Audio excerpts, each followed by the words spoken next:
Pourquoi faut-il appuyer sur la pédale d'embrayage pour changer de vitesse ou freiner dans une transmission manuelle? Pourquoi les voitures à transmission automatique n'ont-elles pas de pédale d'embrayage? La vidéo d'aujourd'hui vous aidera à comprendre la fonction et le principe de l'embrayage.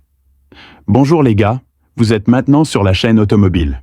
Lorsqu'un véhicule roule normalement, la puissance du moteur est transmise aux roues via le système de transmission.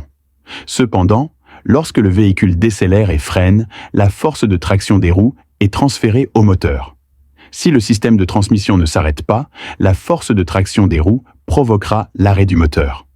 De plus, changer de vitesse dans une voiture revient en fait à changer les engrenages de la transmission dans la boîte de vitesse. Si l'alimentation n'est pas coupée, les engrenages de la boîte de vitesse s'useront et se bloqueront, voire deviendront incapables de passer les vitesses. C'est pourquoi il y a un dispositif de coupure de courant dans le système de transmission de la voiture, situé entre le moteur et la boîte de vitesse. Dans les voitures à transmission manuelle, c'est l'embrayage. La pédale d'embrayage située sous nos pieds utilise un câble pour contrôler l'embrayage, connectant ou déconnectant l'alimentation entre le moteur et la boîte de vitesse.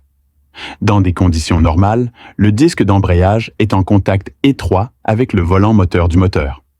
Lorsqu'un freinage est nécessaire, pour éviter que les roues n'entraînent le moteur, l'embrayage doit être enfoncé pour désengager le disque d'embrayage du volant moteur. Lors du changement de vitesse, pour éviter les vibrations et l'usure des engrenages de transmission, vous devez également appuyer sur la pédale d'embrayage pour interrompre la puissance. C'est le principe de la pédale d'embrayage dans une transmission manuelle. Alors pourquoi une transmission automatique n'a-t-elle pas de pédale d'embrayage? Une transmission automatique ne nécessite-t-elle aucune panne de courant? Bien sûr que non. Les modèles à transmission automatique disposent également de dispositifs de coupure de courant, mais ils sont divisés en deux types.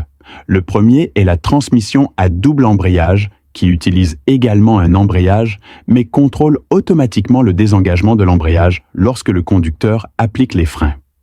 Étant donné que l'ECU contrôle automatiquement les changements de vitesse, il contrôlera également l'embrayage pour qu'il se désengage lors du changement de vitesse. Il existe également des boîtes de vitesse CVT et des boîtes de vitesse AT qui utilisent des convertisseurs de couple. Un convertisseur de couple est différent d'un embrayage. Il dispose d'un accouplement solide et s'appuie sur l'oscillation de l'huile pour transmettre la puissance lorsque la vitesse du véhicule diminue.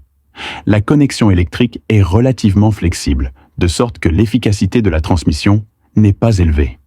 C'est la principale raison pour laquelle les modèles à transmission automatique consomment une grande quantité de carburant lors de la conduite en zone urbaine. Lorsque le véhicule freine ou change de vitesse, le débit d'huile est réduit, ce qui réduit l'efficacité de la transmission de puissance, ce qui équivaut à une panne de courant. Mais il ne se casse pas complètement comme un embrayage.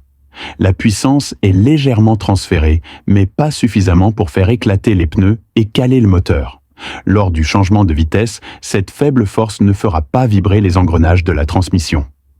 En termes simples, une pédale d'embrayage est un dispositif qui contrôle le transfert de puissance entre le moteur et la boîte de vitesse. Dans les modèles à transmission automatique, la coupure de courant est contrôlée par l'unité de contrôle électronique de l'ordinateur et ne nécessite aucune intervention humaine, éliminant ainsi la pédale d'embrayage. Vous en savez maintenant plus sur le système de transmission de puissance de la voiture. C'est tout pour aujourd'hui. Merci de votre attention automobile.